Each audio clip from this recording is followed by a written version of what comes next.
Welcome to the Chatting Chakras podcast, where we get our inspiration from chakras, yoga, art, and sacred space of friends. Here's your hosts ready to rock the rainbow with you, Christina Alexa, Lani Voivod, and Kate LeMay. Well, good day, everybody. Welcome back to another riveting episode of Chatting Chakras. I'm here with my buddies. Buddies, would you want to introduce yourself today? Lani, you always go first. Okay. Lani, woman who goes first, always. Lead the charge. Christina. I like that. Just first names today. I am Christina. No middle name either. My parents had a fight in the hospital about what middle name to give me, so I never ended up with one, and I kind of like it. What was the fight? On whether or not to name me. My dad wanted to name me Christina Rose, which I would not have minded, but there was some argument about it. Let's just leave it at that. Due to a relative. Mm. Oh, okay. Yep. And I'm Kate Liza. I'll give up my middle name today. Yay. There we go. So impermanence now. It's in the world. Kate Liza Liza. LeMay, only called by my mother when I was in trouble. Okay. I like that we're going right down to root birth. Yes, Right we to are. root. No, Wow. just kidding. It's well, no, I guess it does. Kate Liza LeMay. All right. So today we're going to talk about safety. Does one of you want to read this one? Sure. I have the wrong card, so I will read it while you guys hold up. Okay. Okay. Safety. This painting is symbolic of the safety and warmth of the womb or a cocoon. Live in faith and love. Wrap yourself in the blanket of safety and go forth into the world. Our mantra today is I am safe. Okay. Who wants to kick us off? Well, as So much. Lani, who always goes first. I mean, I kind of think it's fitting for today. I just for today, I guess I just need to show up and be my name, which is very root conscious. I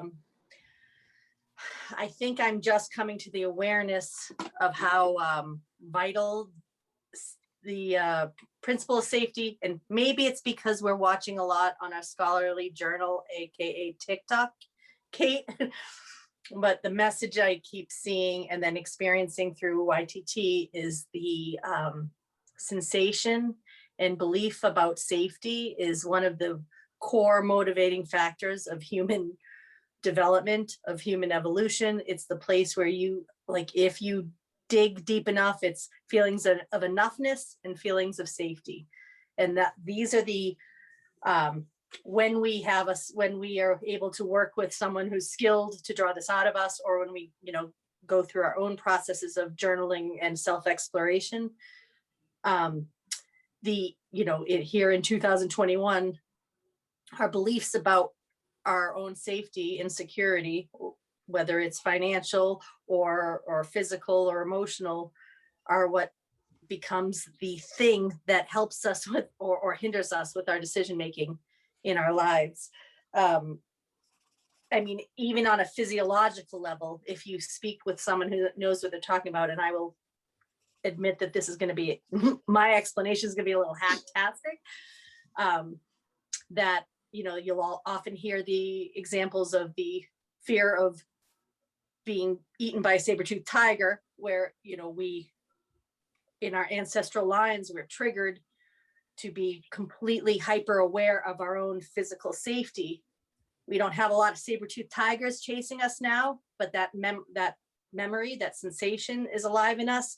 So we step into environments or situations that trigger us. And if we're not hyper aware of this in us, we have a physiological response. Our systems are built to activate the chemicals that make us feel unsafe. this is one of those things where the mental understanding of this physiological response can bring us back to a neutral space, or to at least a space of not compassion and understanding, certainly, just common sense. Like, I'm actually okay here. My physical self is being triggered, when there is no threat. And this is why I love this card. So the card speaks to just understanding what safety might feel like, as deep as being in the womb or a cocoon, where we're all nestled up, warm and safe and protected by, that we can go back to that sensation, and then bring it forth into the moment that was feeling like a threat to us just a moment before. Present moment. Yeah, and the other thing that just this beautiful, I think I learned this in Jill Bolte Taylor's book, My Stroke of Insight, which is a phenomenal read, phenomenal TED Talk. Jill Bolte Taylor, she was a brain surgeon who had a stroke like when she was age 37, so she could watch and notice what was happening while it was happening, and she pretty much healed herself so she could talk about her awareness of all being connected.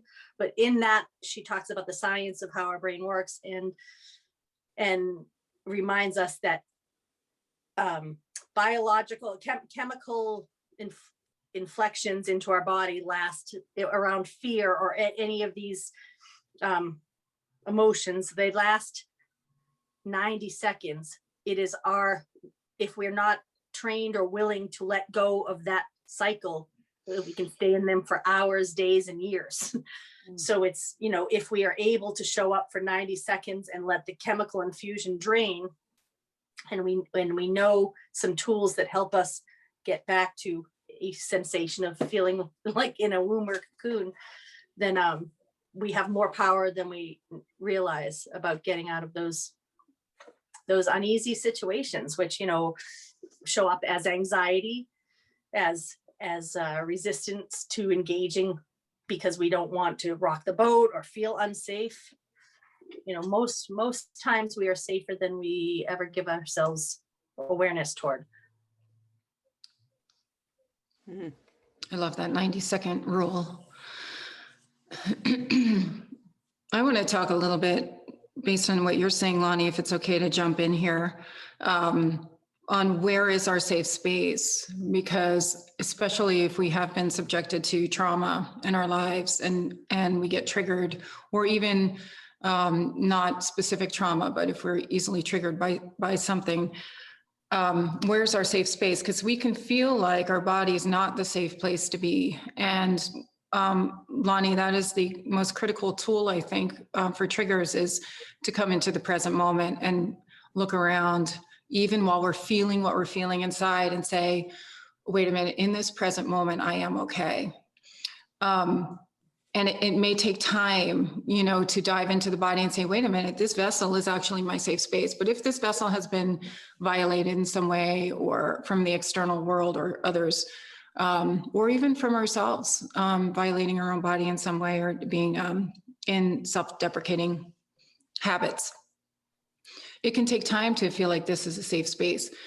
But this is our safe space. And I want to also talk to that, this is the masculine principle chakra, the root chakra, Muladhara or Muladhara chakra. It's the base of the spine, the legs, the feet, the bones, the root or family of origin, where we come from. And in the masculine principle, if we look at the father principle and the mother, then the father brings the value, and the mother brings the nourishing or the nurturing, right, in principle. And so a woman, a mother, a single mother, right, could be both mother and father to her children or to herself. A father could be both the masculine and feminine principle, or mother and father principle.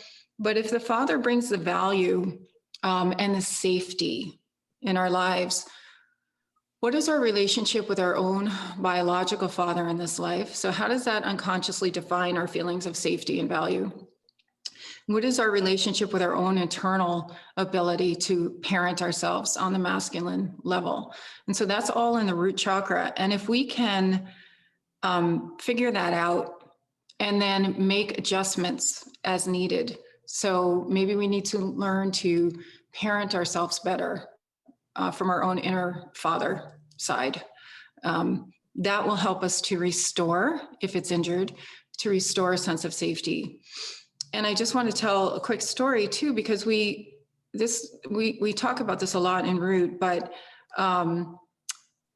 we have amazing coping mechanisms as children and into adulthood. And if we pay attention, we're always trying to create balance, always. I remember a time in my life when I, as an adult with a child, when I really needed to feel safe, and I always needed to create, I always need to go back to this womb. I sleep well in a womb-like space, as opposed to a really brightly lit, wide open space. I think a lot of times we do well when we go back into the womb to nourish when we need to. But during a really intense point in my life when I felt really unsafe, I found myself in the house I was living in, needing desperately to paint my room a really deep color. And I went and got this really deep cranberry color, kind of like this shirt. And I painted all the walls that color. And the whole time I thought I was insane because I was like, ooh, it's the red room. And then I hung red curtains and I got this beautiful bedspread and I slept so well. It was my sanctuary. And I look back now and I think, oh, that was the time I needed to crawl into the womb. And I created that for myself in my own environment. So what in our environment feels safe, what in our environment doesn't feel safe, and what adjustments can we make?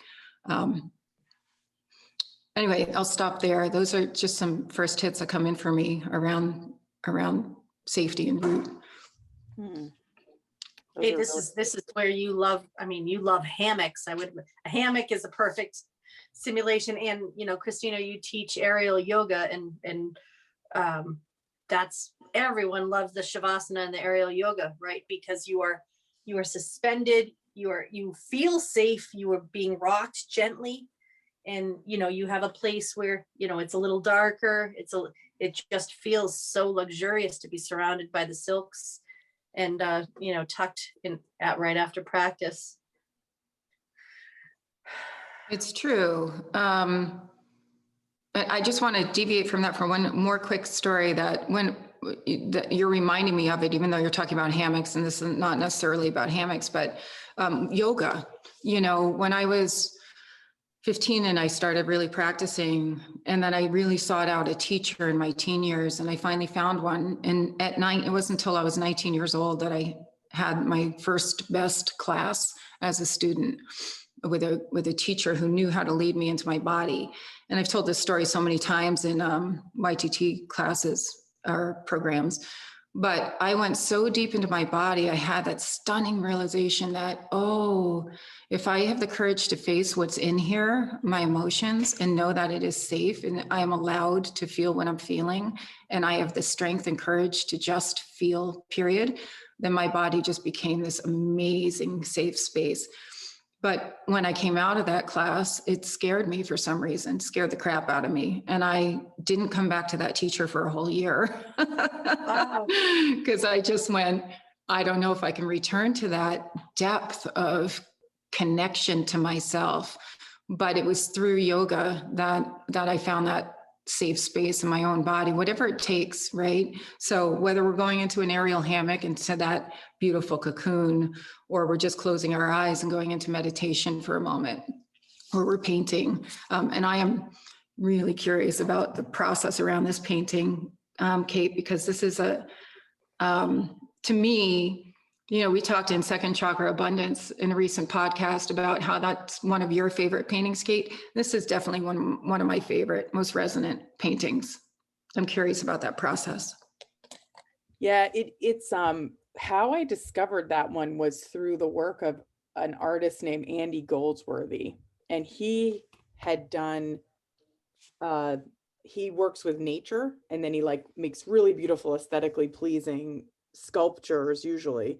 And he had done a piece that was like a dug hole in the earth, and then he had laid like leaves, rainbow leaves around it. And what it did was it had such depth because of the vacant space in the center of the painting. And I was like, oh my gosh, I can paint, instead of painting holes like this, I can paint holes reverse, right? So I could make a wash and then go like leave a space. And then so I just layer up the outside rings and leave the inside empty. And it creates that feeling like you are looking into light from a hole, which is actually complete opposite of womb. And, you know, the irony of like the image doesn't mentally correspond to like when you're, I think if you were inside the womb, like it's all darkness, you know, and yet in this particular one, that inside is represented by light, and you're wrapped in the safety of light, which, you know, I actually to this moment had not thought of it like that before, but I do love this style of painting is it's a common one in my work that, you know, I think of it as like the whole, I call it the whole, because it's like building up and outside. So you have a space. And I like to actually, nowadays, I like to cut these out and then lay a painting underneath it. And it's got this real, and that's pretty fun. So for me, when I was thinking about this, I can't help, but I will tell you that when the pandemic was hitting, we actually in the Painting of the Month Club were in safety when the pandemic hit. Wow. And I loved that metaphor. I was like, oh, this is so amazing. Hi, Boo. What's up, honey? Okay. So I think that during this time, safety in the beginning was a pretty common one that people were grabbing onto. They were like, I need to feel safe. I need to feel safe, because without that safety, it's like really hard. Without feeling safe, it's hard to go into the world with courage. Like, I think both of you mentioned that. So my questions for this one are, what makes you feel unsafe? And then when I correlated unsafe, I'd also say potentially things like what makes you feel vulnerable? Because or what makes you feel hurt, or what makes, you know, so once you identify what makes you feel unsafe, you might uncover some words, right? Not supported. And then once you know those words, then you can even tease deeper into what do those mean. And then for myself, I came up with the question of how do I get to the feeling of safety when I don't feel safe? And you guys spoke about hammocks. Like, of course, I love the hammocks. You know, hammocks at night with a campfire, you know, I feel much safer than hammock at night without a campfire, right? Like I feel safer with the fire because there's some light and warmth. Tapas is like tools in when I'm unsafe to go into tools. So I'm feeling unsafe. Will I trust the courage of a tool to hold me, a process to hold me through that feeling of that night, you know? And Lani, I feel like we should make a 90-second timer. That's like you hit it when you are like, I need the escape valve right now, but you know that you just have to make it to the end of that 90-second timer. Because I recently was in an experience where I felt very unsafe, but didn't have my 90-second timer on. So then, you know, to your point, Lani, how long do we replay the feeling of unsafe?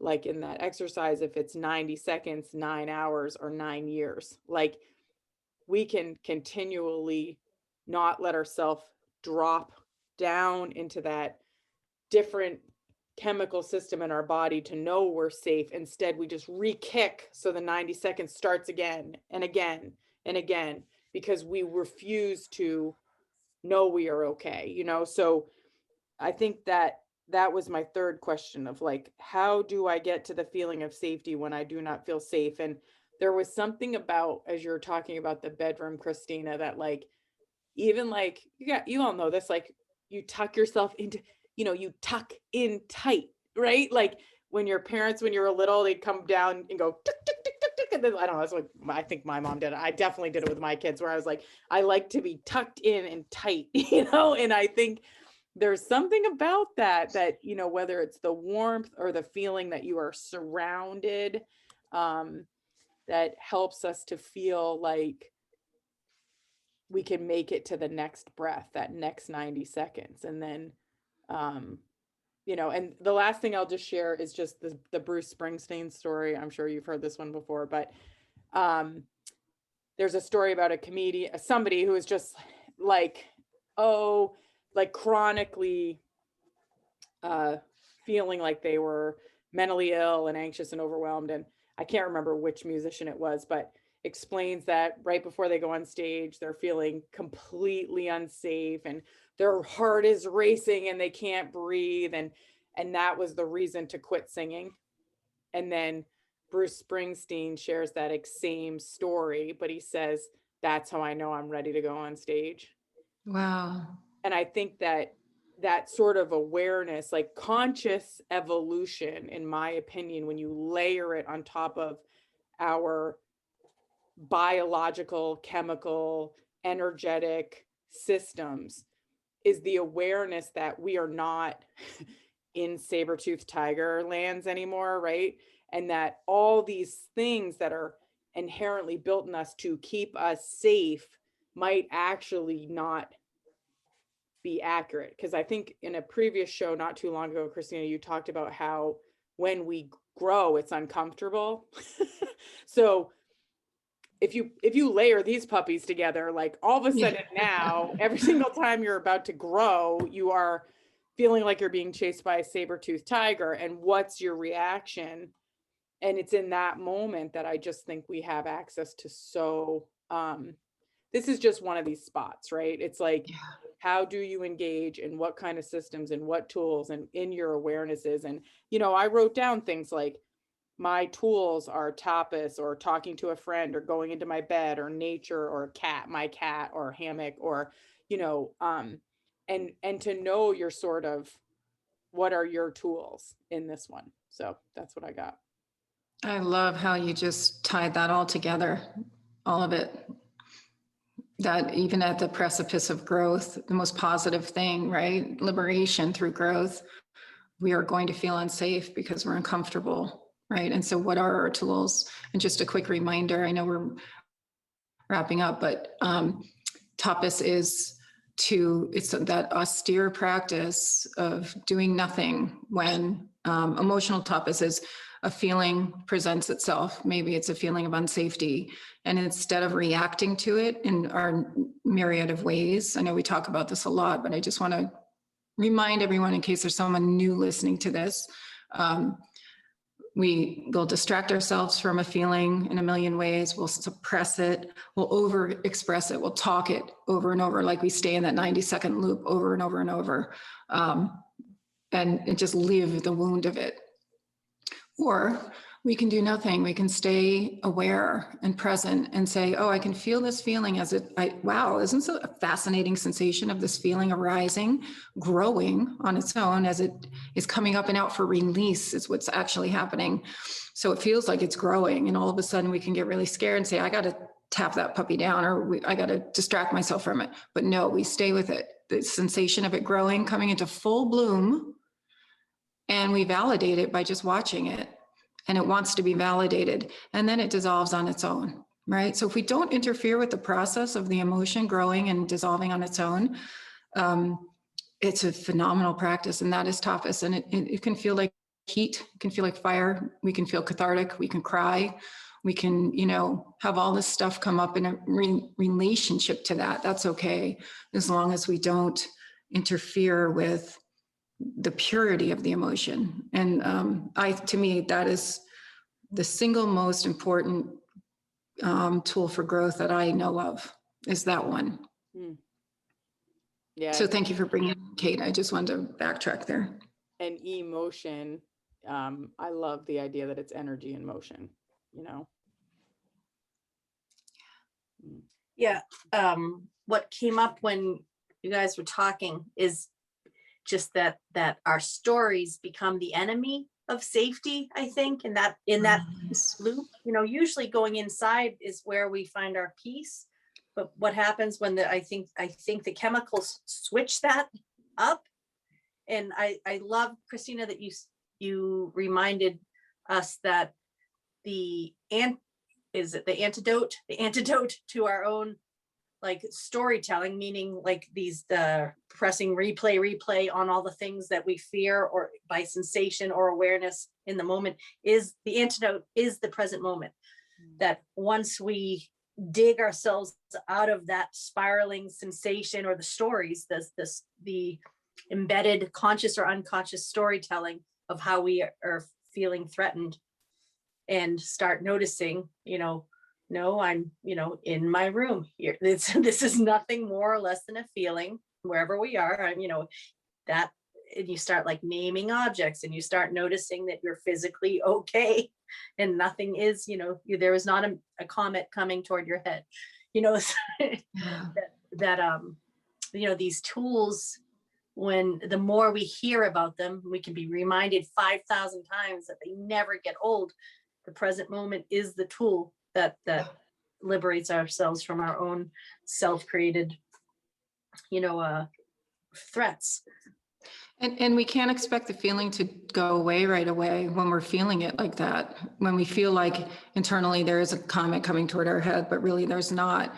It doesn't mean the feeling of being unsafe is going to dissolve immediately. It'll dissolve in its own time. And if we want it to dissolve like that, instead of getting fascinated, witnessing the process, if we want it to dissolve immediately, all we're doing is creating resistance to it. So it's really important to just surrender to that process. And I like that you just said, name the objects in the room. That's a fabulous tool. And it's a neuroplasticity, right? We're recreating those grooves over and over and over in our brain. They're not easy to skip out of. We can't expect that to be an easy process. It takes present moment awareness, which is actually where you started us today, Lani, and where we're back again. It is always, yes, Lani, who always goes first. Tie it up with a pretty bow. I love get fascinated, witness the process, and surrender. Those are clear to-dos. Get fascinated, witness the process, surrender. It'll change your life. Yes, yeah. Change your life. And it'll make relationships more peaceful, because when we're doing tapas, we all go through a lot of things. And if our partner or children or coworkers are going through something and we're feeling it and we engage with it, or if we resist those things in another, that makes relationships more filled with turmoil instead of compassion, where we do tapas with what we're picking up on in others as well. We tapas that out, realize it's not our own, and that we can be more present and aware also with each other. It's a fabulous tool. Well,